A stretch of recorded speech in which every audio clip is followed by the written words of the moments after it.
The fluorescent lights above the children's ward buzzed incessantly, casting harsh shadows across the linoleum floor as I hurried toward the exit. My sneakers squeaked against the polished surface with each step, a sound that had become as familiar as my own heartbeat over the past 18 months. The smell of antiseptic and floor cleaner clung to my scrubs, but beneath it lingered something sweeter. The strawberry shampoo I'd used to wash Lucas's hair this morning before his chemotherapy session. 11 hours. That's how long my shift had been today, and my feet screamed in protest as I pushed through the heavy glass doors into the Brooklyn night. The cool October air hit my face like a slap, carrying with it the scent of exhaust fumes and something that might have been rain. I pulled my worn cardigan tighter around my shoulders, the fabric thin from too many washes, but still soft against my skin. The parking garage stretched before me, dimly lit and mostly empty at this hour. My Honda Civic sat in the same spot where I'd left it that morning, looking as tired as I felt. As I fumbled for my keys, my phone buzzed against my hip. A text message. My heart clenched as I recognized the number. One I'd been dreading to see. "Time's up, nurse. $43,000. Tonight. You know what happens if you don't pay." My hands trembled as I read the words again, each digit of that impossible sum burning itself into my retinas. $43,000. The cost of keeping my 5-year-old son alive, reduced to numbers on a screen that might as well have been asking for the moon.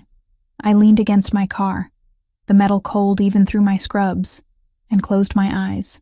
How had it come to this? Lucas's leukemia diagnosis had shattered our world into before and after, and the after had been nothing but a relentless march through specialists and treatments and insurance claims that covered exactly 60% of everything. The other 40% had fallen on my shoulders like stones, each one heavier than the last. When the medical bills started piling up and the bank refused my loan application for the third time, I'd made a choice that haunted my sleep. Vince Caruso and his men weren't the kind of people you borrowed money from if you had any other option. But watching your child fade away while doctors talked about experimental treatments that cost more than most people's houses had a way of making desperate choices seem reasonable. "Mommy, are the bad men going to come to our house again?" Lucas had asked me just 2 weeks ago. His green eyes, so much like mine, wide with the kind of fear no 5-year-old should carry. I'd smoothed his dark hair and promised him they wouldn't, but we both knew I was lying. Another buzz, another text. "Corner of 5th and Industrial, 1 hour, come alone. Industrial District." Even the name sounded ominous. It was the part of Brooklyn where legitimate businesses went to die, replaced by warehouses and auto shops that stayed open too late and asked too few questions. Not the kind of place a 26-year-old pediatric nurse should be walking around at 11:30 at night. But what choice did I have? The late shift at the hospital paid time and a half. And every dollar mattered when you owed money to men who collected debts with baseball bats and tire irons. Mrs. Chen from 4B was watching Lucas tonight like she had so many other nights, her kind eyes never judging me for the hours I kept, or the shadows under my eyes that makeup couldn't hide anymore. I started the car, the engine coughing to life with a sound that reminded me it needed maintenance I couldn't afford. The radio crackled with static as I pulled out of the parking garage, the city lights blurring into streaks of gold and red as my eyes filled with unshed tears. Crying was a luxury I couldn't afford right now. I needed to be strong. Needed to find a way to negotiate with Vince. Maybe buy myself another week or two. The streets grew darker as I drove deeper into the industrial district, legitimate businesses giving way to shuttered storefronts and buildings that looked like they were held together by graffiti and stubbornness. My GPS directed me through a maze of narrow streets that seemed designed to swallow people whole, each turn taking me further from safety and deeper into a world I didn't belong in. 5th and Industrial turned out to be a corner dominated by a chain-link fence and the kind of streetlight that flickered more than it illuminated. I parked across the street, my hands gripping the steering wheel so tightly my knuckles went white. 3 men stood in the shadows cast by a brick building, their cigarettes glowing like orange eyes in the darkness. Vince Caruso was easy to spot, tall and lean with thinning hair and the kind of smile that never reached his eyes. The 2 men flanking him were broader, built like refrigerators with faces to match. I'd seen them before, during previous negotiations that had ended with me promising money I didn't have, and them promising consequences I didn't want to think about. My phone buzzed again. "Get out of the car." I took a deep breath, tasting fear on my tongue like copper pennies, and opened the door. The street was quieter than a cemetery, the only sound the distant hum of traffic from the highway and the click of my footsteps on broken asphalt.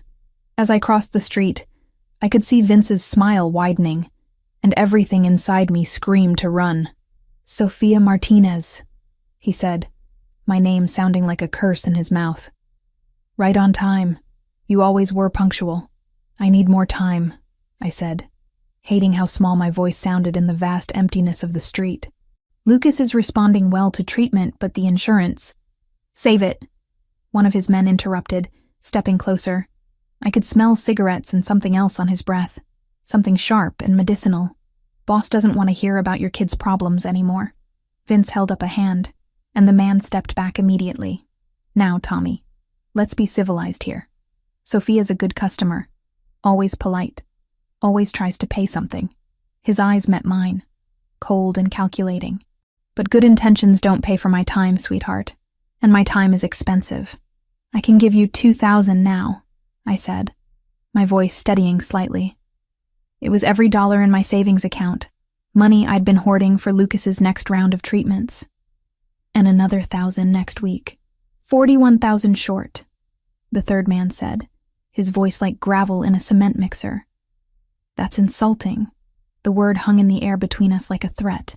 I watched as Vince's expression shifted, the practiced patience melting away to reveal something hungrier underneath, something that made my skin crawl and my heart hammer against my ribs. "You know what I think, Sophia?" Vince stepped closer, close enough that I could see the gold in his front tooth when he smiled. "I think you're not taking this seriously. I think you believe this is some kind of charity case, and we're going to keep extending deadlines out of the goodness of our hearts." "That's not—" I started, but he cut me off with a gesture. "Tommy, explain to the nurse what happens to people who don't take us seriously." Tommy cracked his knuckles, the sound sharp as gunshots in the quiet street. "Well, boss, sometimes people have accidents. Trip down some stairs, walk into doors, real clumsy-like. And sometimes," the third man added, his smile revealing teeth that had seen better days, "accidents happen to people they care about. Kids are so fragile. Hospital security can't be everywhere." The threat hit me like ice water in my veins. Lucas. They were talking about Lucas. "No," I whispered, then louder. "No, you can't." "Can't what?" Vince's voice was soft, almost gentle. "Can't collect what's owed to us. Can't make sure our investments are protected. You came to us, remember? You begged us for help when the banks turned you away." He was right. I had begged, gotten on my knees in this very neighborhood, and pleaded for the money that would give my son a fighting chance. And now that same money was a noose around both our necks. "Run!" The word came from somewhere deep in my chest, some primal part of me that recognized predators when they circled. I turned and ran, my sneakers slapping against asphalt as Vince's laughter followed me into the darkness. Behind me, I could hear footsteps, heavy and unhurried. They knew these streets better than I did. They knew there was nowhere to go. I rounded a corner and slammed into something solid, a chest that felt like a brick wall. Strong hands gripped my shoulders, steadying me as I stumbled backward, my heart hammering so hard I could hear it in my ears. "Please," I gasped, looking up at the stranger who'd caught me. "Please. They're going to hurt my son." I woke to sunlight streaming through windows that were definitely not mine. The bed beneath me was softer than anything I'd ever slept on. The sheets Egyptian cotton with a thread count that probably cost more than my monthly rent. For a moment, I lay perfectly still, letting my eyes adjust to the unfamiliar surroundings, while my mind struggled to piece together how I'd gotten here. The events of the previous night came flooding back in fragments, running from Vince and his men, colliding with a stranger outside that warehouse, the way those three predators had simply vanished when he'd stepped into the light. Alessandro. Even his name felt dangerous on my tongue. I sat up slowly, taking in the guest room that looked like something from a magazine spread. Cream walls adorned with what appeared to be original artwork, a sitting area with furniture that whispered of quiet wealth, and windows that overlooked manicured grounds that seemed to stretch forever. This wasn't just money, This was power. A soft knock interrupted my assessment. "Miss Martinez? Mr. Toretti would like to see you in his study." The woman who entered was middle-aged with silver-streaked hair pulled back in a perfect chignon. Her black dress was simple but elegant, and she carried herself with the authority of someone who ran this household with military precision. A housekeeper, but not the kind who cleaned toilets. This woman managed an empire. "I need to get home to my son," I said, swinging my legs over the side of the bed. "Mrs. Chen is watching him, but she'll be worried if I don't. Mr. Toretti has already arranged for your son to be cared for." She interrupted smoothly. "A nurse is with him now, someone from your hospital's pediatric ward. Mrs. Chen has been compensated for her inconvenience." My blood turned to ice. How does he know about Lucas? How does he know about Mrs. Chen? The woman's expression didn't change. "Mr. Toretti likes to be thorough. There are clothes in the closet that should fit you. Breakfast is waiting in the study." She left before I could ask any more questions, the door closing behind her with a soft click that sounded final. I stumbled to the window, pressing my palms against the glass as I stared out at gardens that belonged in Versailles. Where was I?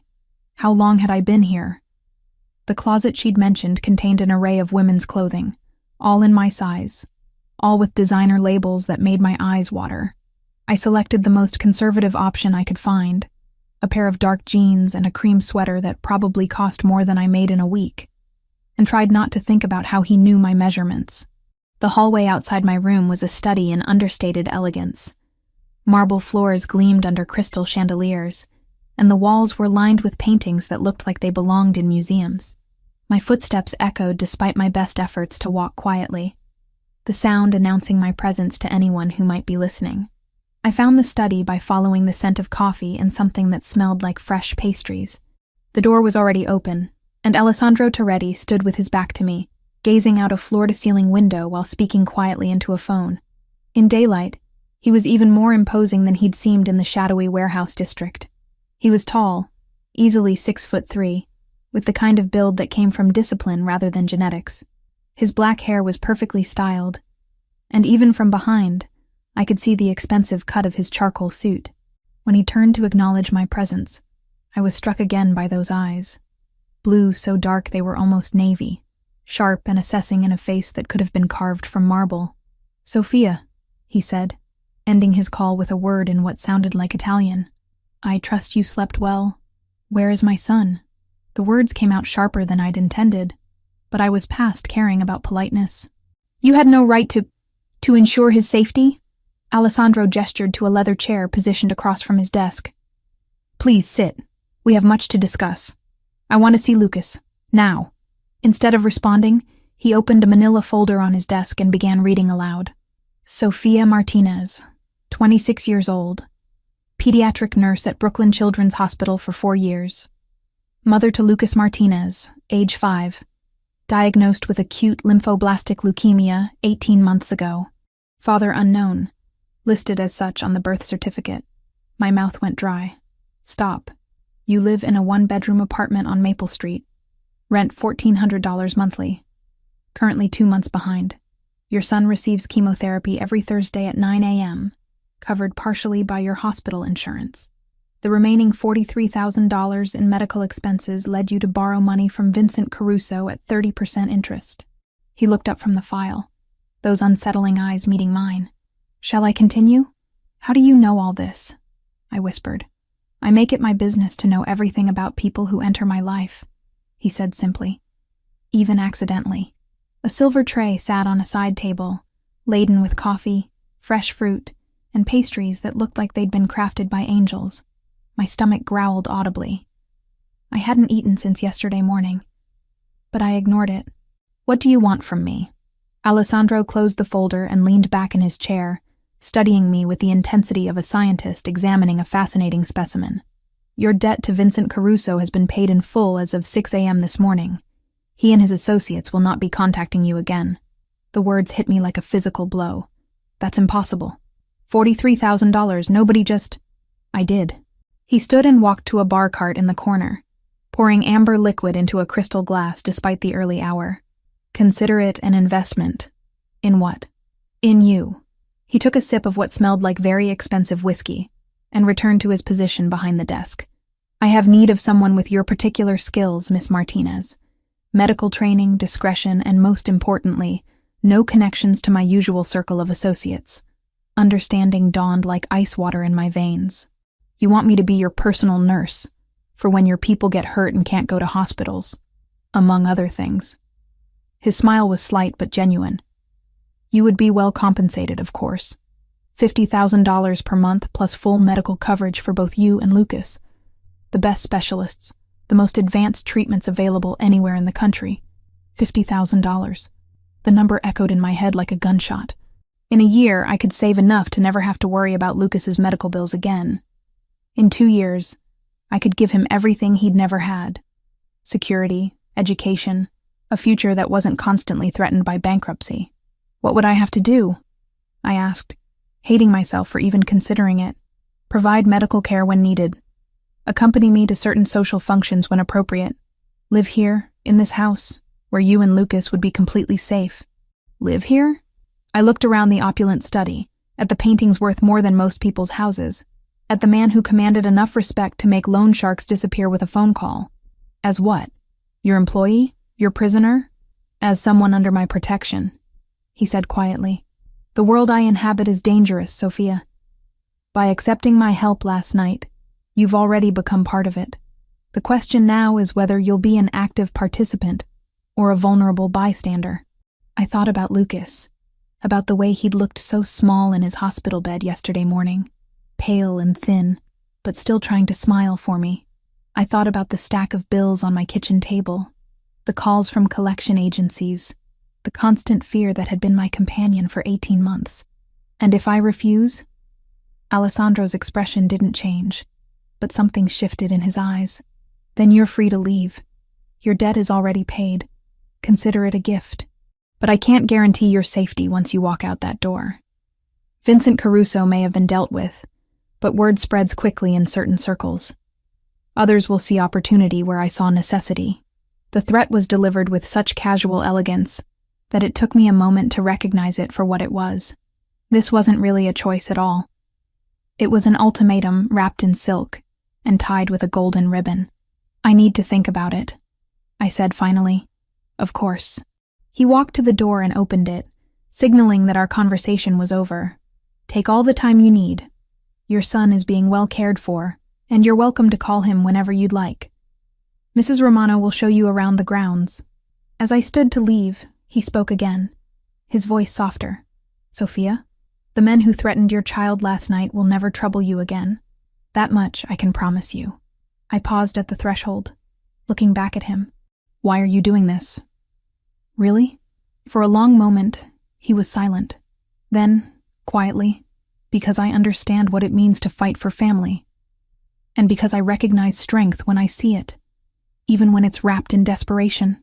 The door closed behind me with a soft click, leaving me alone in the hallway with the weight of an impossible decision and the growing certainty that my life had just changed forever. 3 days. That's how long I'd been living in Alessandro Toretti's mansion, and I still felt like an imposter every time I walked down those marble hallways. The guest suite had become my temporary prison, decorated in soft blues and creams that should have been soothing, but only reminded me that I was living in a gilded cage. I'd spoken to Lucas twice each day, always with Mrs. Romano standing discreetly nearby, always with the knowledge that my conversations were being monitored. He sounded good, better than he had in weeks. The private nurse Alessandro had arranged was apparently some kind of miracle worker, keeping Lucas engaged with educational games while managing his medication schedule with military precision. Mommy, when are you coming home? He'd asked during our morning call, his 5-year-old voice carrying that particular blend of confusion and loneliness that made my chest ache. Soon, sweetheart, I'd lied, staring out at gardens that probably cost more to maintain than my annual salary. Mommy's just taking care of some work things. Now, as evening painted the sky in shades of amber and rose, I found myself in the mansion's library, a room that belonged in an Ivy League university rather than someone's private home. Floor-to-ceiling shelves held thousands of volumes, many of them first editions that probably cost more than most people's cars. I'd been hiding here for hours, trying to lose myself in medical journals while avoiding the man who owned this place. Interesting reading? Alessandro's voice made me jump, the journal slipping from my hands and clattering to the floor. He stood in the doorway, having somehow entered without making a sound despite his size. He'd changed since morning. Gone was the formal business suit, replaced by dark jeans and a black sweater that clung to his frame in ways that made it difficult to concentrate. "Just catching up on recent research," I said, bending to retrieve the fallen journal. "Pediatric oncology advances." He moved into the room with that predatory grace I was beginning to recognize, settling into the leather armchair across from my reading nook. "For Lucas?" I nodded, not trusting my voice. The way he said my son's name, with genuine concern, rather than the calculating tone he used for business, did something strange to my insides. "The nurses report he's responding well to the adjusted medication protocol," Alessandro continued, accepting a glass of wine from Mrs. Romano, who had appeared as silently as he had. "Dr. Chen believes the new treatment combination shows significant promise." My head snapped up. "Dr. Chen? As in Dr. Patricia Chen from Memorial Sloan Kettering? You know her reputation." I stared at him in shock. Dr. Chen was one of the foremost pediatric oncologists in the country. Getting an appointment with her usually required waiting lists measured in months, connections I could never hope to have, and insurance approvals that were nearly impossible to obtain. "How?" I whispered. "I made a phone call." He sipped his wine, watching my reaction over the rim of his glass. "She's been consulting on Lucas's case since yesterday, pro bono, as a favor to a mutual acquaintance." Tears burned behind my eyes, but I refused to let them fall. "You can't keep doing this. Throwing money around, pulling strings, trying to buy my compliance with expensive favors. Is that what you think this is?" Alessandro leaned forward, his dark blue eyes intense. "An attempt to purchase your cooperation? Isn't it?" I stood abruptly, pacing to the window where I could see security guards patrolling the perimeter like well-dressed sentries. "The debt payment, the specialist, this house. It's all designed to make me dependent on you. You already were dependent, Sophia." His voice was quiet, but there was steel underneath the silk. "The only difference is that now your dependence ensures your son receives the best care possible, rather than whatever scraps your insurance company deigns to provide." I whirled to face him, anger flaring hot in my chest. "I was managing fine on my own." "Were you?" He stood as well, closing the distance between us in 3 long strides. "Borrowing money from loan sharks, working double shifts while your child underwent chemotherapy, lying awake at night wondering if you'd lose your apartment before you could save his life." Each word hit like a physical blow because they were true. Every single one of them. "That was my choice to make," I said through gritted teeth. "And this is mine." He was close enough now that I could smell his cologne. Something expensive and masculine that made my treacherous body respond in ways it shouldn't. "I choose to help. I choose to provide resources that you need. I choose to protect both you and Lucas from the wolves circling outside these walls." "Why?" The question came out as barely more than a whisper. "You don't know me. You don't owe me anything. So why are you doing this?" For a long moment, he was silent, studying my face as if memorizing every detail. When he finally spoke, his voice was rougher than I'd ever heard it, "Because I understand what it means to lose everything that matters." He turned away, moving to the fireplace where flames cast dancing shadows across his features. "I was 16 when my parents were killed. Car bomb, planted by the Kaczynski family during a territorial dispute that had been simmering for years." My anger deflated like a punctured balloon, replaced by something that felt uncomfortably like sympathy. I came home from school to find police cars in our driveway and neighbors whispering behind their curtains. He stared into the fire, lost in memories that clearly still haunted him. My father had been building something legitimate, trying to transition our family's interests away from the old ways. The Kaczynskis saw that as weakness. "Alessandro," I started, but he held up a hand. "I spent the next 18 years building an empire strong enough to ensure that what happened to my parents could never happen to anyone under my protection again. And I learned that sometimes the only way to save someone is to make choices they're not ready to make themselves." He looked at me then, and I saw something in those dark blue eyes that made my breath catch. Pain, yes, but also a fierce determination that was both beautiful and terrifying. "You remind me of him," He continued quietly. My father.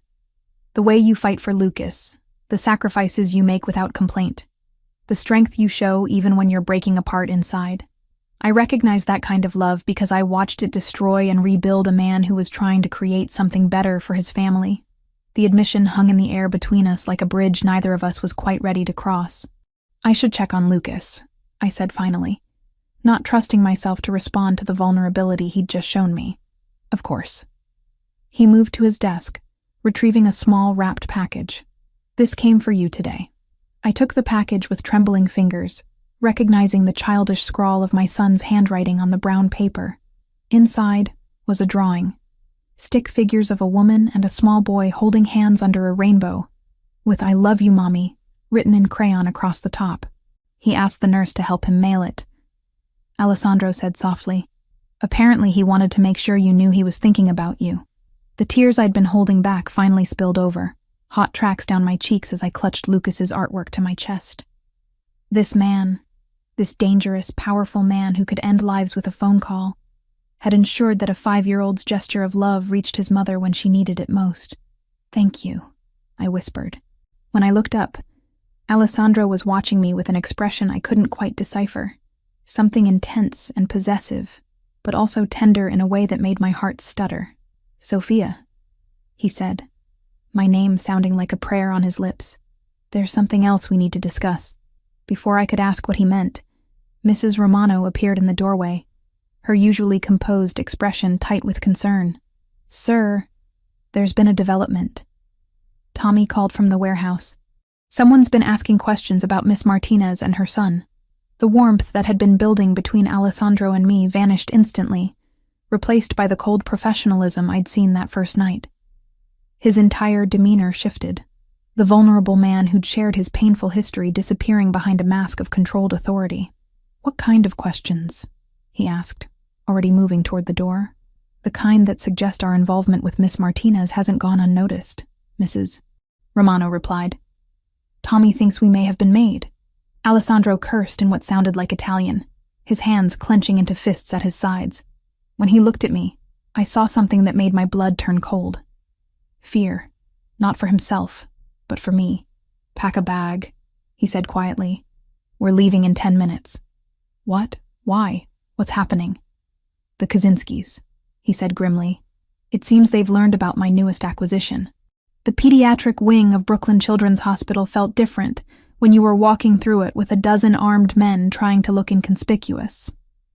Alessandro's security team had spread themselves throughout the corridors, some dressed as maintenance workers, others posing as visiting family members, but I could feel their presence like electricity in the air, coiled and ready to spring. Lucas is in room 314, I told Alessandro, as we stepped off the elevator. His chemotherapy session should be finishing soon. He nodded, his hand resting lightly on my lower back as we walked. The gesture was possessive, but also protective, and I found myself leaning into his touch despite every rational part of my brain screaming warnings. 3 days in his world had changed something fundamental inside me, shifting my perspective in ways I wasn't ready to examine too closely. Mommy! Lucas's voice rang out as we approached his room, and my heart clenched at the pure joy in that single word. When I pushed open the door, he was sitting up in the treatment chair, IV line still connected to his port, but color in his cheeks that hadn't been there in months. Hey, baby. I rushed to his side, careful not to disturb the tubing as I wrapped him in my arms. He smelled like strawberry shampoo and that antiseptic hospital scent, but underneath it was something else. Health, maybe. Hope. Look, Mommy. He held up a tablet displaying some kind of educational game. Ms. Jennifer taught me about the solar system.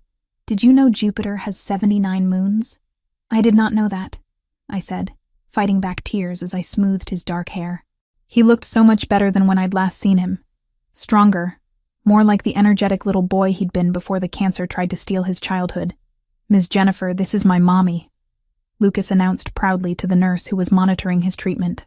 She works at a hospital too, but for all the kids, not just me. The nurse, Jennifer apparently, smiled warmly. Your mom and I have spoken on the phone, and this must be Mr. Alessandro. She extended her hand to Alessandro, who had been standing quietly in the doorway. Lucas has told me a lot about you.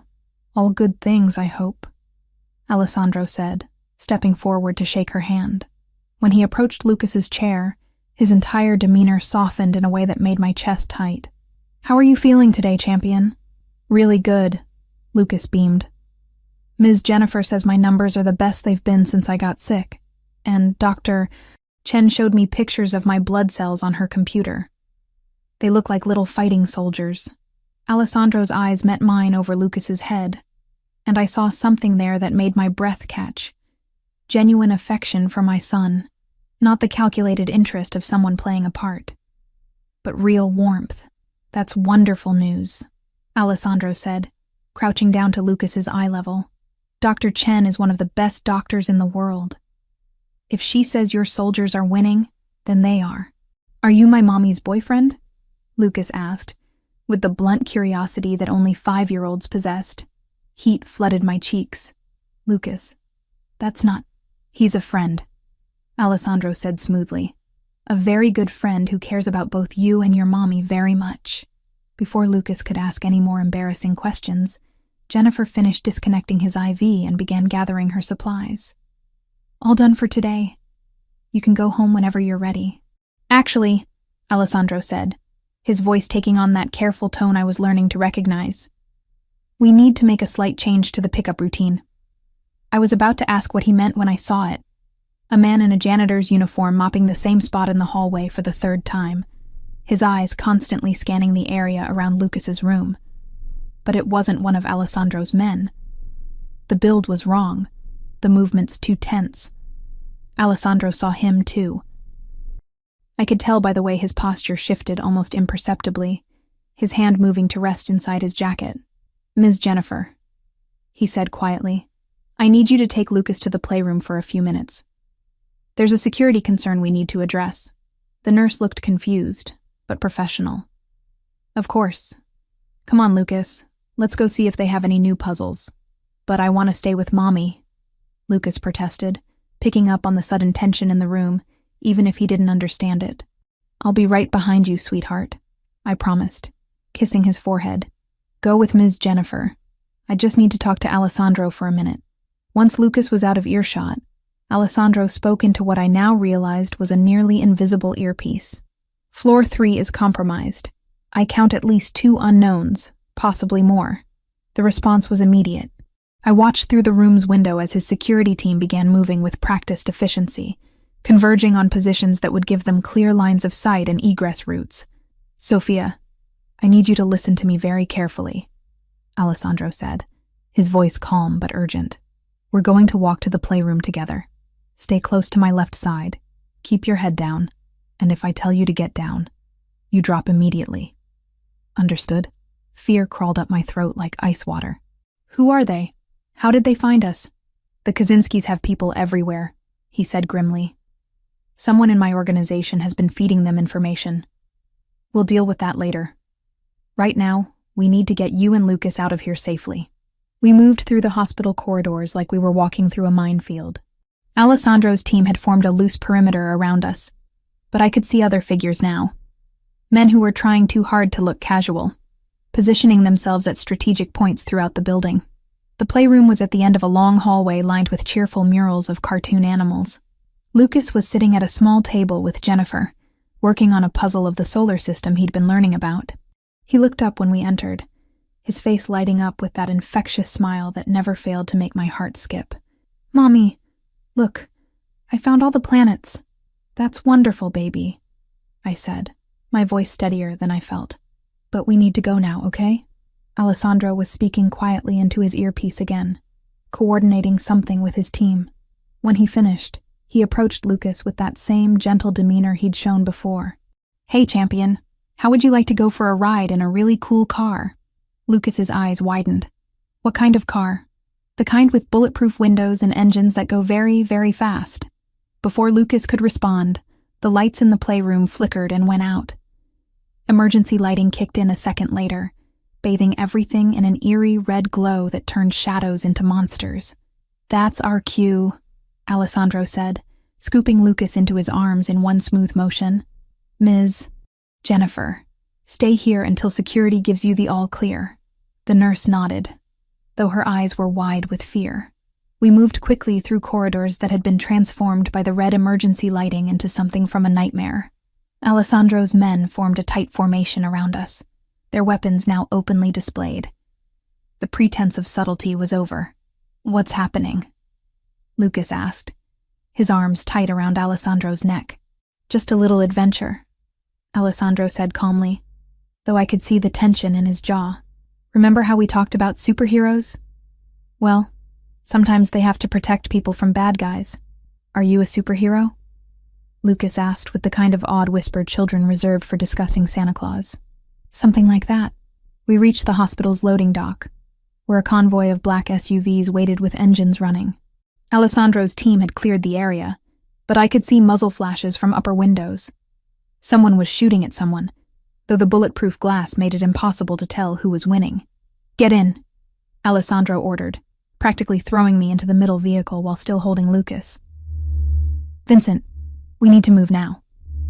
The driver, Vincent apparently, nodded and gunned the engine before Alessandro had even closed the door. We accelerated out of the loading dock like we were fleeing the apocalypse, tires screaming against concrete as we merged into traffic. "Are the bad guys following us?" Lucas asked, his face pressed to the window as he watched the hospital disappear behind us. "Not anymore," Alessandro said with grim satisfaction, checking his phone. "My people made sure of that." I didn't want to know what that meant. As we drove through Queens toward whatever safe house Alessandro had prepared, he made a series of phone calls in rapid-fire Italian. When he finished, he looked at me with an expression that was equal parts apology and determination. "I'm sorry," he said quietly. "This is exactly what I was trying to prevent by bringing you to the mansion. But someone on my team has been feeding information to the Kaczynskis. Until I find out who, nowhere is completely safe." "What does that mean for us?" Alessandro's hand found mine, his fingers intertwining with mine in a gesture that felt natural despite everything. "It means we disappear for a while. Let them think they've won until I can identify the traitor and deal with him permanently." The way he said "deal with him" sent a chill down my spine, but I found myself nodding anyway, because somewhere between the hospital and this moment, I'd made a choice I hadn't even realized I was making. I trusted him. This dangerous, powerful man who had turned my life upside down. I trusted him to protect my son and me when no one else could, and that terrified me more than any number of Kaczynski assassins ever would. "Mommy," Lucas said sleepily, the adrenaline of our escape giving way to exhaustion. "Is Alessandro going to keep the bad guys away?" I looked at Alessandro, at the fierce determination in those dark blue eyes, at the way he held my son like Lucas was something precious that needed protecting. "Yes, sweetheart," I whispered. "I think he is." And as our convoy disappeared into the maze of Queens traffic, I realized I actually believed it. The safe house in Queens turned out to be a modest brick townhouse that looked like every other building on the block. Inside, however, it was fitted with enough technology to run a small military operation. Lucas had fallen asleep during the drive, and Alessandro carried him upstairs to what would be our temporary bedroom while I tried to process how completely my life had derailed. "He's exhausted," Alessandro said quietly when he returned to the living room where I was sitting on a couch that had seen better days. The nurse left his medication schedule. "I've arranged for a pediatric oncologist to make house calls until we can move to more permanent accommodations." "More permanent accommodations?" I repeated, the words feeling foreign on my tongue. "You mean we can't go home?" "Not until I identify the leak in my organization." He poured himself a drink from a bottle of whiskey that definitely didn't belong in a safe house. "Someone has been feeding the Kaczynskis information for months, possibly longer. Until I root out the traitor, you and Lucas remain targets." I rubbed my temples, feeling a headache building behind my eyes. This is insane. 2 weeks ago, my biggest worry was making rent. Now I'm living in a safe house because Russian mobsters want to use me as leverage against a man I barely know. "You know me better than most people ever have," Alessandro said, and there was something in his voice that made me look up sharply. "Do I? Because right now, I'm not sure I know anything at all." He set down his drink and moved to sit across from me, his dark blue eyes intense in the lamplight. "What would you like to know?" The question hung between us like a challenge. Where did I even begin? with the obvious, his criminal empire, the violence that surrounded him like a second skin, or with the more dangerous territory, why his touch made me feel safer than I had in years, why the thought of him being hurt made my chest tight with something that felt terrifyingly like more than gratitude. Why pediatric nursing? I asked instead. When you were investigating me, you must have discovered that I was 2 years into medical school when I got pregnant with Lucas. I could have been a doctor. Alessandro nodded. Johns Hopkins, pre-med with a focus on pediatric surgery. Your professors said you had extraordinary potential, but I chose Lucas instead. I tucked my feet under me, suddenly cold despite the warmth of the room. His father wanted me to handle the situation, said a baby would ruin both our careers. When I refused, he disappeared. Haven't heard from him since. His loss, Alessandro said quietly. And your son is lucky to have a mother who chose love over ambition. Some days I wonder if I made the right choice, I admitted, the words slipping out before I could stop them. If I'd become a doctor, maybe I could have afforded his treatment without having to borrow money from loan sharks. Maybe I could have given him a better life. You gave him the most important thing, a mother who would sacrifice everything for him. Alessandro leaned forward, his elbows resting on his knees. I never had that. My mother died when I was 8. Car accident on a rainy night. After that, it was just my father and me. And he was so consumed with building the family business that I raised myself more than he did. There was pain in his voice. Old and carefully controlled, but still raw enough to make my heart ache for the lonely little boy he'd been. Is that why you do this? I gestured vaguely around the safe house. The protection, the control, making sure everyone around you is safe? Partly. He was quiet for a long moment, staring into his glass. But mostly because I learned that the world is full of predators, and the only way to protect the people you care about is to be more dangerous than anything that might threaten them. The admission settled between us like a bridge I wasn't sure I was ready to cross, because hidden in those words was an implication that made my pulse quicken, that he cared about me, about Lucas, that we weren't just obligations or strategic assets, but people he genuinely wanted to protect. I need some air, I said abruptly, standing and heading for what I hoped was a back door. The small garden behind the townhouse was overgrown and neglected, but it offered the illusion of privacy and space I desperately needed. I sat on a wooden bench that wobbled under my weight and tried to make sense of the chaos my life had become. The back door opened behind me, and I knew without looking that Alessandro had followed. He moved to stand beside the bench, not sitting but close enough that I could smell his cologne, that expensive masculine scent that had become oddly comforting. In my line of work, he said quietly, emotional attachments are considered weaknesses, vulnerabilities that enemies can exploit. Then why risk it? I asked, not looking at him.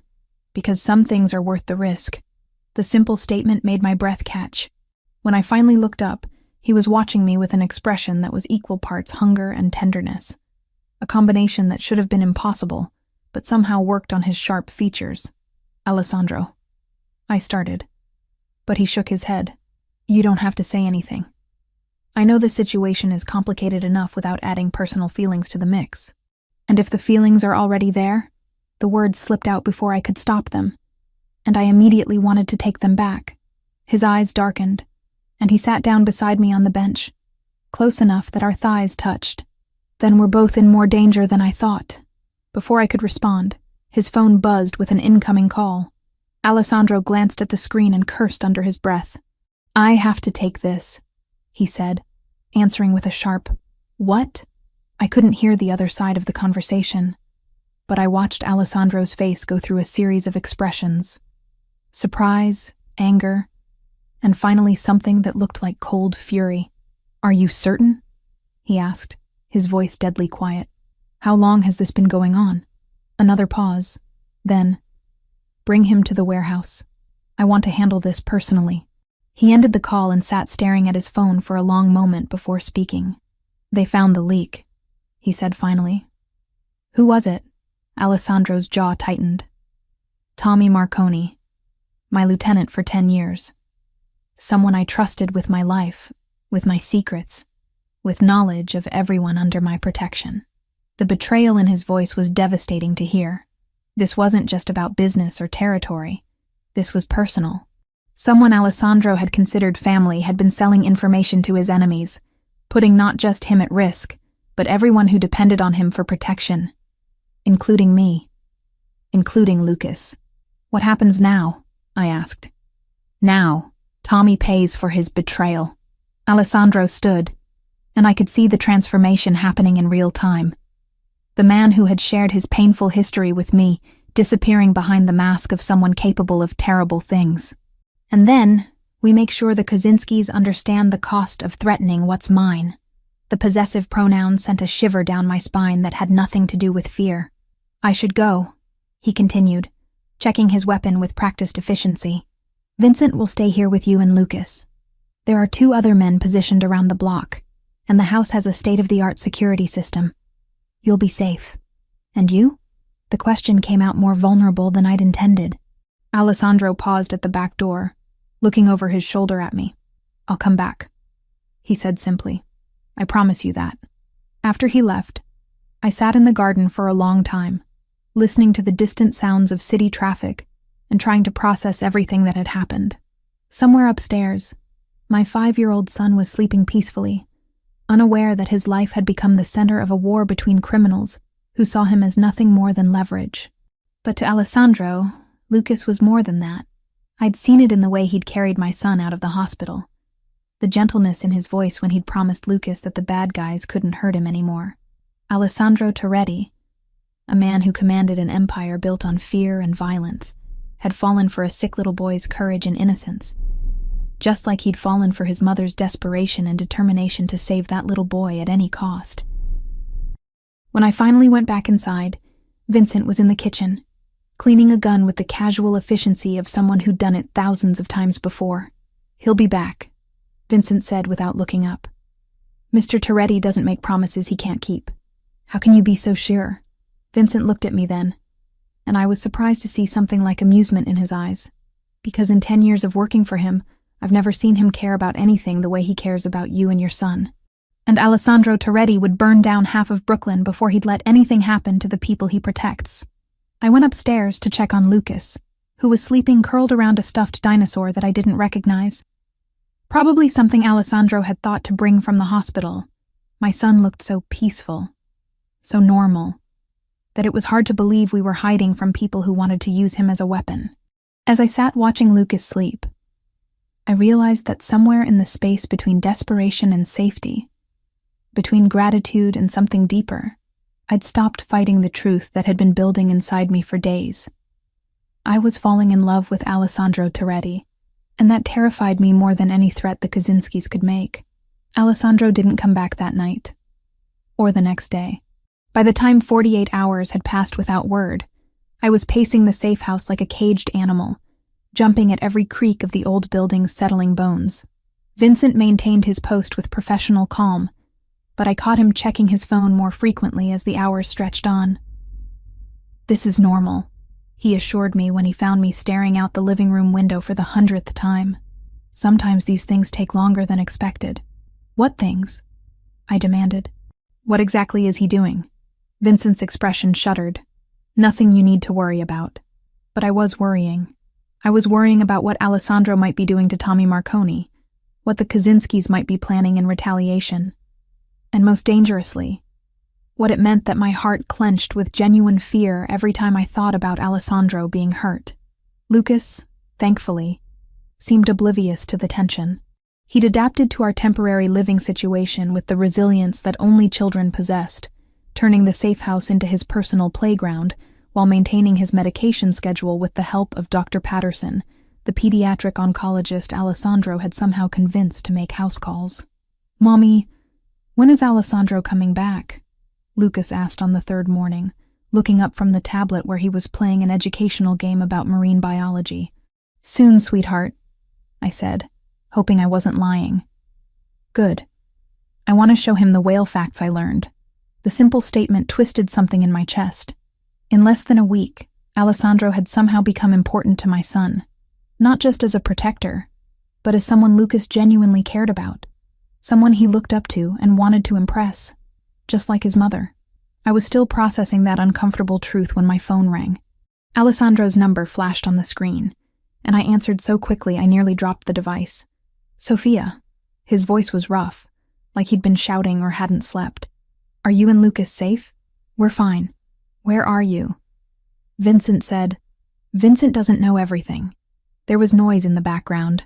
Voices, machinery, something that sounded like construction. I need you to listen carefully. In about 6 hours, Viktor Kaczynski is going to make a move. I've disrupted his operation significantly, and he's going to respond by trying to take what he thinks I value most. Ice flooded my veins. Us. Yes, but I'm not going to let that happen. His voice hardened. Vincent has instructions to move you to a secondary location if I'm not back by 4 p.m. You're to go with him without argument, no matter what you might hear or see. Alessandro, what's going on? What did you do? Silence stretched across the connection, filled only by that background noise that I was beginning to think might be screaming. I did what was necessary, he said finally. Tommy is no longer a problem. Neither are the 3 Kaczynski soldiers he'd been feeding information to. But Viktor knows I'm coming for him now, and desperate men do desperate things. Come back, I whispered. Whatever you're planning, whatever you think you need to do, just come back. We'll figure out another way. There is no other way, Sophia. His voice softened slightly. This ends now, one way or another, but I need to know you and Lucas are safe before I can finish it. The line went quiet, and for a moment I thought he'd hung up. Then, I love you. The words hit me like a physical blow, stopping my breath in my throat. Not just because he'd said them, but because of how he'd said them. Like a goodbye. Alessandro, I love you, he repeated stronger this time. And I love that little boy who asks about whale facts and calls me a superhero. I need you to know that, in case. Don't. Tears were streaming down my face now. Don't you dare say goodbye to me. Then don't let this be goodbye. His voice was steady now, controlled. When this is over, when you're both safe, I want to take you home. To our home. I want to wake up next to you every morning and help Lucas with his homework and maybe give him a little brother or sister to boss around. The future he was painting was beautiful and terrifying and completely impossible. Except that I found myself wanting it with a desperation that rivaled my need to keep Lucas alive. Come back to us, I said through my tears. Whatever it takes, just come back. I'll try, he promised. But if I don't, you will. I was crying openly now, not caring that Vincent was watching from the kitchen doorway. You have to, because I love you too, you insane, dangerous, impossible man. And I'm not raising your son without his father. The silence that followed was different, charged with something that felt like hope rather than despair. My son? Alessandro's voice was barely above a whisper. If you want him, if you come back to us. Lucas asked me yesterday when you were going to officially become his daddy, and I realized I didn't have an answer because I'd been too scared to admit what I already knew.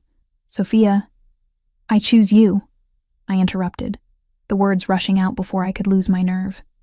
I choose this life, this crazy, dangerous world you live in.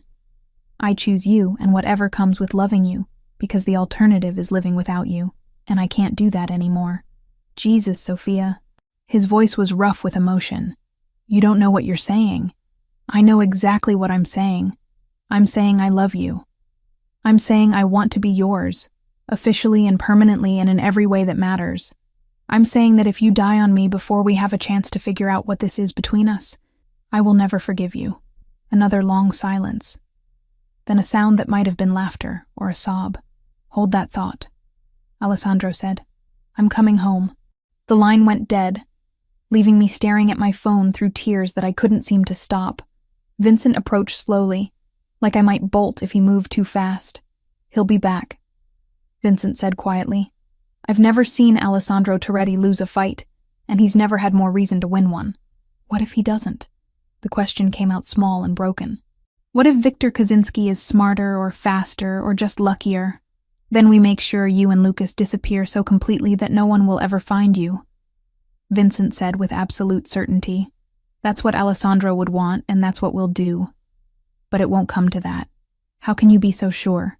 Vincent smiled, and for the first time since I'd met him, he looked almost human, because Alessandro just got something worth living for. And men like him don't give up things worth living for without a fight that shakes the foundations of the earth.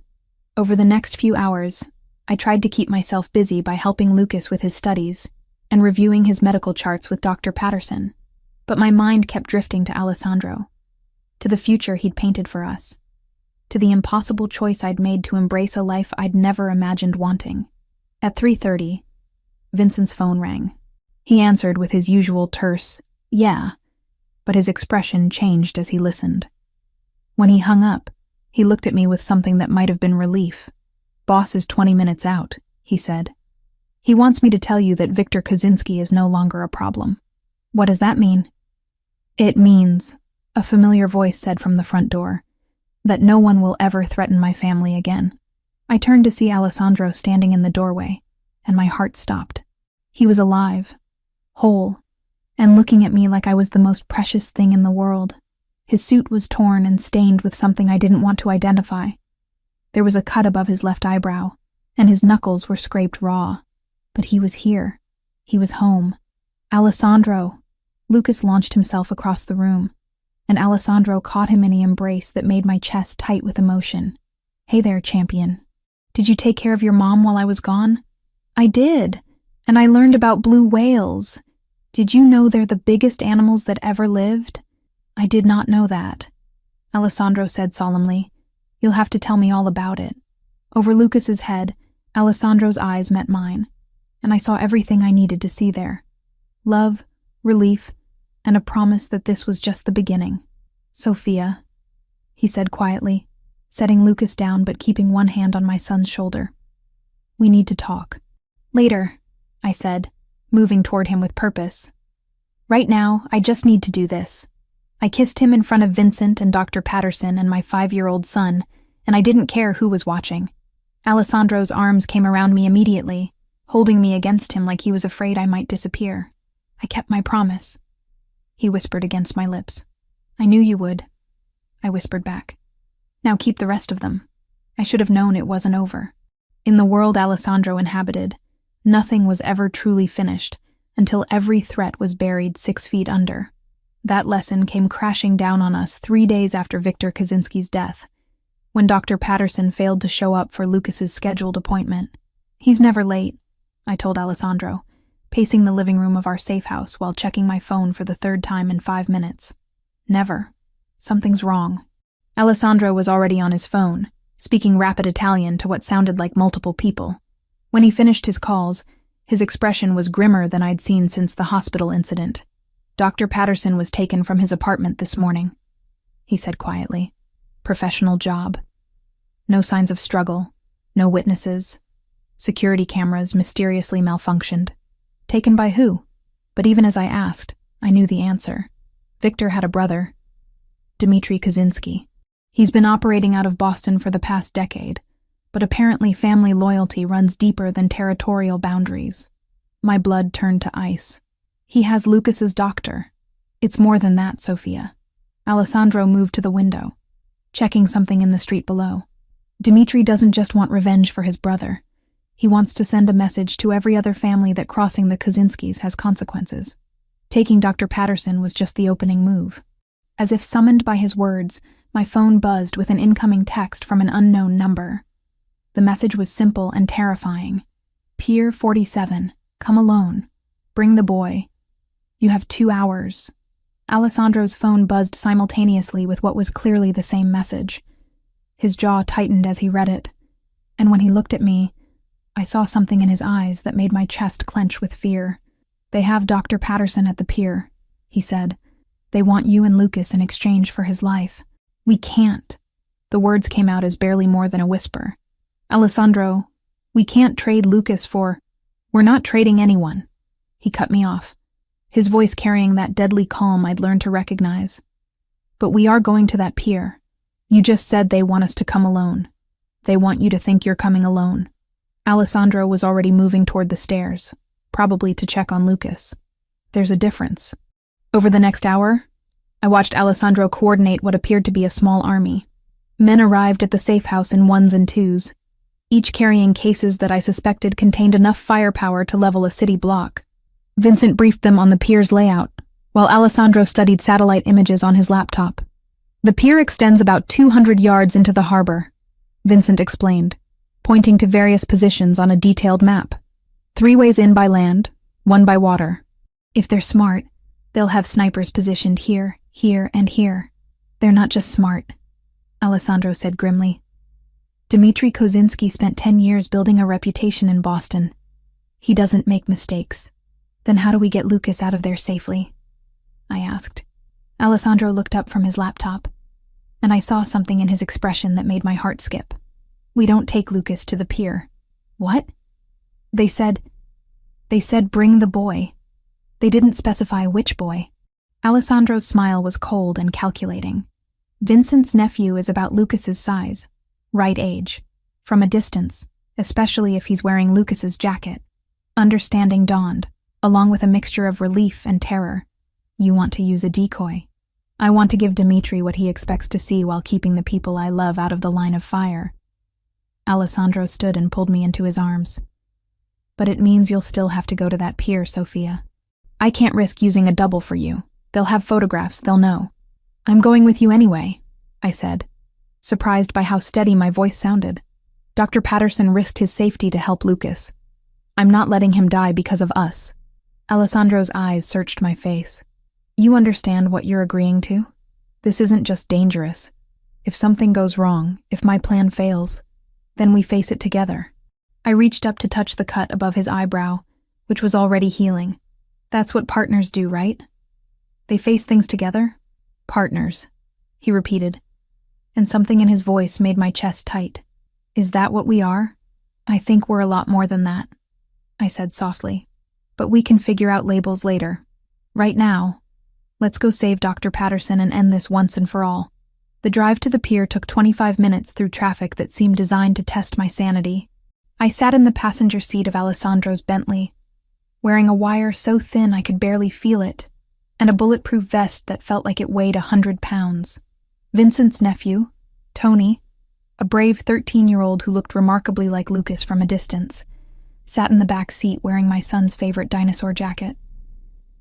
Remember, Alessandro said for the 10th time, you follow my lead exactly. If I tell you to get down, you drop immediately. If I tell you to run, you run, and don't look back. And if something happens to you, nothing's going to happen to me. He squeezed my hand briefly. I have too much to live for now. Pier 47 stretched into New York Harbor like a concrete finger pointing toward the Statue of Liberty.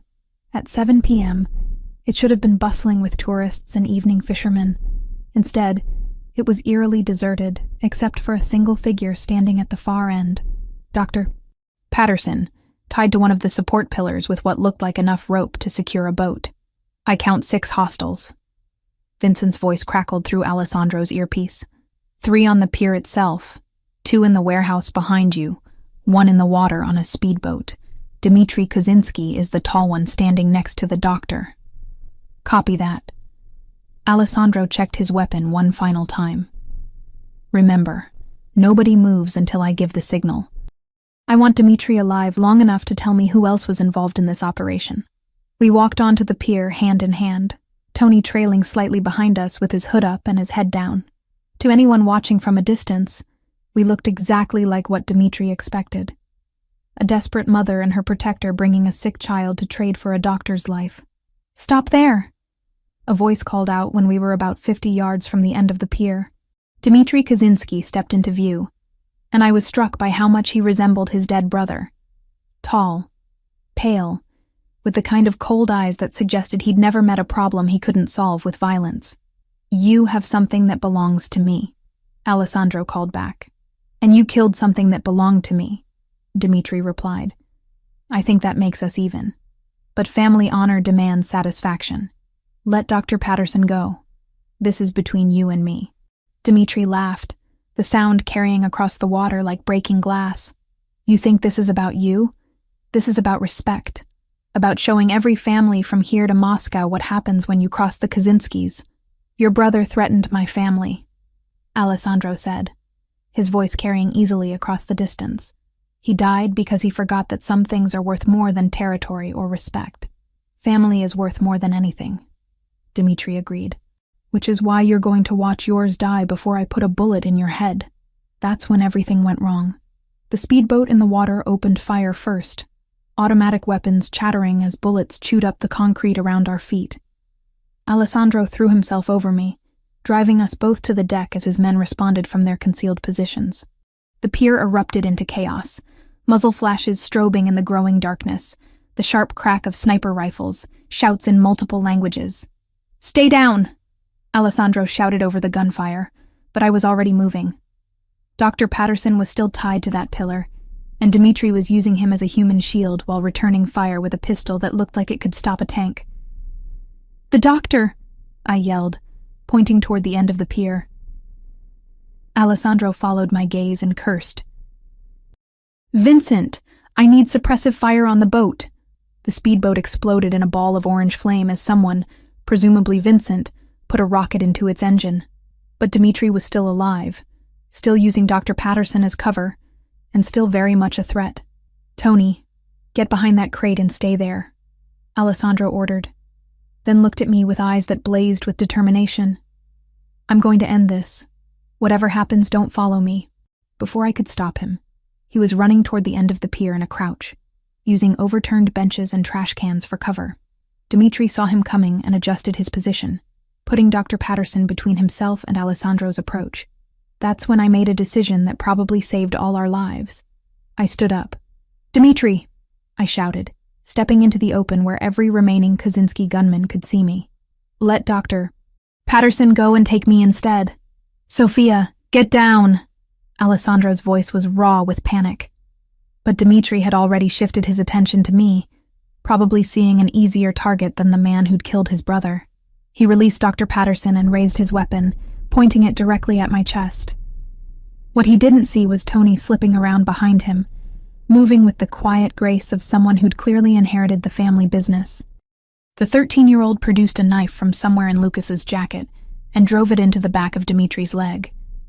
Dmitri screamed and spun, his shot going wide. Alessandro used the distraction to close the distance, tackling the Russian to the pier's deck in a move that sent both men dangerously close to the edge. They fought with the desperate intensity of men who knew only one of them would walk away. Dmitri was larger, but Alessandro fought with the fury of someone protecting his family. They rolled across the concrete, each trying to gain control of Dmitri's gun. The weapon discharged twice more, and I held my breath until I saw Alessandro roll away from Dmitri's suddenly still form. The Russian lay motionless, blood pooling beneath his head as waves lapped against the pier supports below. "It's over," Alessandro said, standing slowly and looking around at the sudden silence. "It's finally over." I ran to him, throwing my arms around his neck, despite the blood on his clothes and the exhaustion in his eyes. "Are you hurt?" "Nothing serious." He held me tight, his face buried in my hair. "Are you okay?" "Tony? We're fine." I pulled back to look at him, needing to see his face. "Is it really over?" Alessandro nodded, then looked past me to where Dr. Patterson was being freed by Vincent. "The Kaczynski family dies with Dmitri. No more brothers, no more cousins seeking revenge. We can go home now." Home.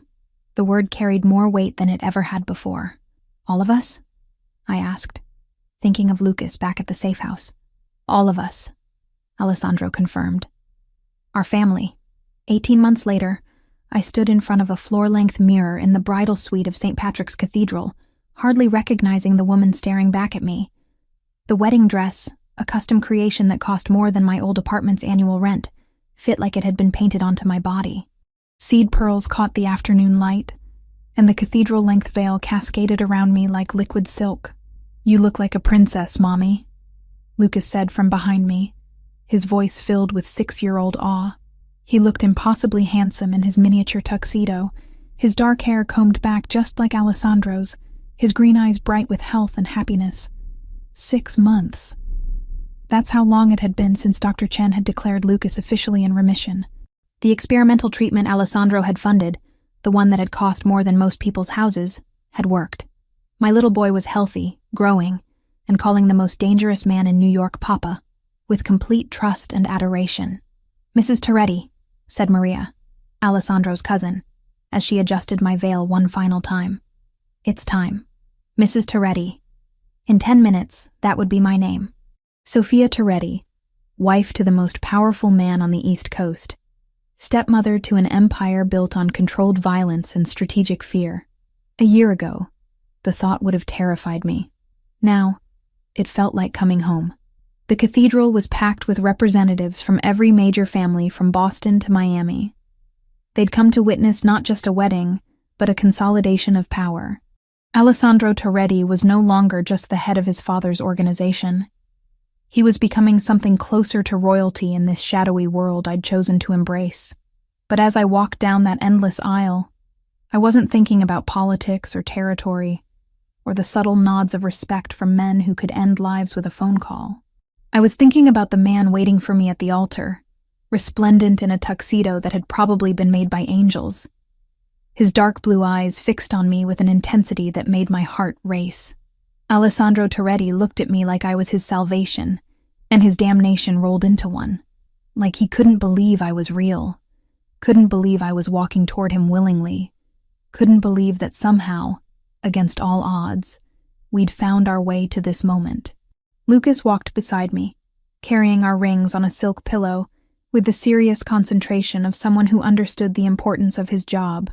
When we reached the altar, he grinned up at Alessandro and whispered loudly enough for half the cathedral to hear, "Papa, you look fancy." Alessandro's laugh was rich and genuine as he crouched down to Lucas's level.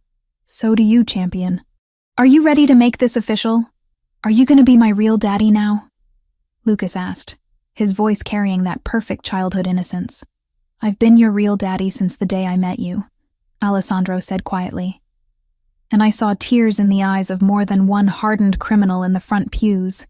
Now it's just going to be legal. The ceremony itself was a blur of Latin phrases and traditions that stretched back centuries. But what I remembered, what I would carry with me forever, was the moment Alessandro slipped his grandmother's ring onto my finger, a perfect emerald surrounded by diamonds that had somehow survived 2 world wars and 3 generations of Toretti men. "With this ring," he said, his voice steady and sure, "I thee wed, and I promise to love, honor, and protect you and our son for as long as I draw breath. Our son, not my son or his stepson, but ours." The words settled into my chest like a homecoming.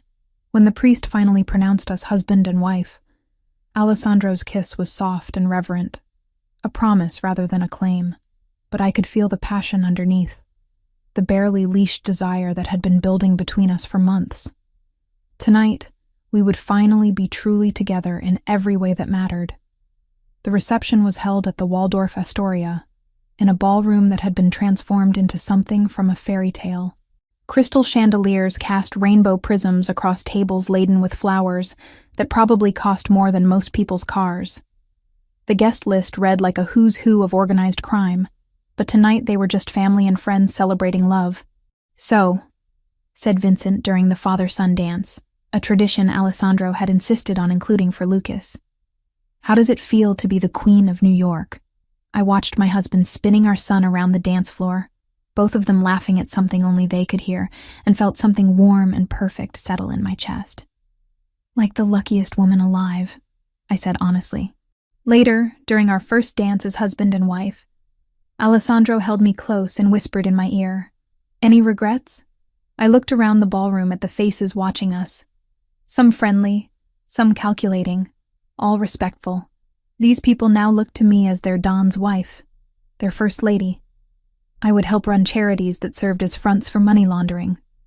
I would host dinners where territorial agreements were negotiated over wine that cost more than cars. I would raise my son in a world where violence was always just under the surface, where bodyguards would be as much a part of his childhood as birthday parties and soccer games. "None," I said, surprising myself with how true it was. "You? Only that it took us so long to get here," Alessandro murmured against my hair. 3 years later, I sat in the boardroom of the Toretti Foundation, a legitimate charity organization that provided medical care to underprivileged children throughout the city. My charity, my vision made real with Alessandro's resources and connections. The new pediatric wing at Mount Sinai is officially open, reported Dr. Chen, who now served as our medical director. We've already treated 47 children this month alone, including 12 pro bono cases. What about the research grant applications? I asked, reviewing the quarterly reports spread across the conference table. Approved, said Michael Romano, our CFO and Mrs. Romano's son. The Martinez Foundation for Pediatric Cancer Research is now fully funded for the next 5 years. The Martinez Foundation, named after my maiden name, dedicated to ensuring that no parent would ever have to choose between their child's life and financial ruin. It was Alessandro's wedding gift to me. $10 million to start, with a promise of unlimited funding as long as children needed help. Excellent. What about the new clinic in Queens? As we reviewed plans for expanding our medical outreach, I felt a familiar flutter in my abdomen. 7 months along, and our daughter was already making her presence known. Isabella Rose Toretti, named after Alessandro's grandmother and the flower I'd been holding when we first met. You should be resting, Alessandro said from the doorway, having arrived to collect me for lunch as he did every day. Dr. Patterson said light activity is fine, I interrupted, standing carefully and accepting Alessandro's steadying hand. Besides, someone has to keep track of all the good we're doing with your ill-gotten gains. Legitimately invested gains, Alessandro corrected with a smile that had become even more devastating over the years. Some of us have gone respectable, Mrs. Toretti. It was true, mostly. Alessandro's business interests had slowly shifted toward legitimate enterprises, real estate development, restaurant chains, technology investments. He still commanded respect from the old families, but more as an elder statesman than an active participant. The transition hadn't been easy, but having a family to protect had motivated changes that years of law enforcement pressure never could. Mama, Papa! Lucas burst through the boardroom doors with the enthusiasm of a healthy 9-year-old. He'd grown tall and strong, his cancer now nothing more than a distant memory and regular checkups. Mrs. Patterson says dinner's ready. Mrs. Patterson, Dr. Patterson's wife, had become our housekeeper after we'd moved to the new house in the Hamptons. The sprawling estate was a far cry from both my old apartment and Alessandro's Manhattan mansion. It was a family home, with rooms designed for children to run through, and gardens meant for playing rather than impressing. How was school today, champion? Alessandro asked, lifting Lucas easily despite his growing size. Great. I got an A on my marine biology presentation. Did you know that some whales can live for over 200 years? I did not know that, Alessandro said with the same patient attention he'd shown to Lucas's facts since that first day in the hospital. You'll have to tell me all about it over dinner. As we drove home through the Long Island countryside, Lucas chattering about his day while Alessandro listened with the focused attention he usually reserved for business meetings, I reflected on the journey that had brought us here, from that desperate night in the industrial district to this moment of perfect domestic happiness. It seemed impossible that it was the same life. What are you thinking about? Alessandro asked, noticing my contemplative silence. Just all of this. I gestured vaguely at our luxury SUV, at the security detail following at a discreet distance, at the life we'd built together. Sometimes I can hardly believe it's real. It's real, Alessandro assured me, his hand finding mine across the center console. And it's ours. All of it. The good, the complicated, the beautiful. Ours. That night, after Lucas was tucked into bed with a new book about ocean life, Alessandro and I sat on our terrace overlooking the gardens where our son played every day. The sun was setting over the Sound, painting the sky in shades of gold and crimson that would have made me cry if I weren't already so perfectly happy. Any regrets? Alessandro asked, echoing the question from our wedding night. I placed his hand on my rounded belly, where our daughter was performing what felt like acrobatics. Only that we can't go back and tell that desperate, terrified woman in Brooklyn that everything was going to work out better than she ever dared to dream. She wouldn't have believed us, Alessandro said with a smile. No, I agreed, laughing. She definitely wouldn't have. In the distance, Lucas's laughter carried on the evening breeze as he played with the neighbor's dog in our perfectly manicured garden. Security guards patrolled the perimeter with weapons hidden beneath expensive suits. My husband's empire continued to generate wealth through increasingly legitimate means. Our daughter kicked enthusiastically against my ribs, impatient to join the strange, wonderful family we'd created. I was Sophia Toretti, wife to New York's most powerful man, mother to children who would grow up knowing they were protected by forces they'd never have to understand. I commanded respect from people who had once seen me as nothing more than a desperate single mother begging for scraps. And I had never been happier in my life.